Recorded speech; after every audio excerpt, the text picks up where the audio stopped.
ভাই সামনে থেকে সরেন।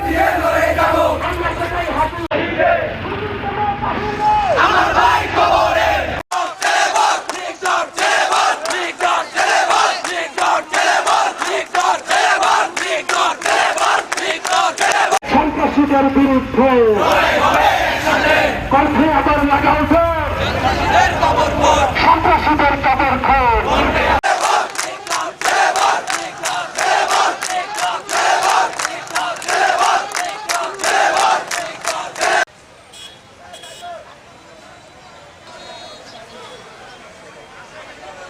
বিরোধী আন্দোলন শেষে এই বিপ্লবী মুক্তের মাধ্যমে এই দেশে নির্বাচন প্রক্রিয়া সম্পূর্ণরূপে পরিবর্তন করার একটি অন্যতম মুখ ছিল আমাদের শরীফ ইসলাম হাদি ভাই। এই ভারতের যে ফ্যাসিবাদ, যে আওয়ামী লীগ, সেই আওয়ামী লীগের সাথে সম্পৃক্ত রেখে এই বাংলাদেশের আওয়ামী প্রশাসন এই সকলের সহযোগিতার মাধ্যমে শরীফ ওসমান হাদি ভাইয়ের এই রক্ত আমরা আজকে দেখতে পেরেছি।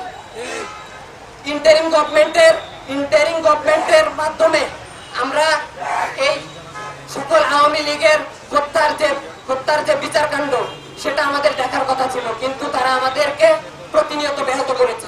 আমাদের আন্দোলন শেষ হবে না। সবাইকে ধন্যবাদ। ইনকিলাব জিন্দাবাদ।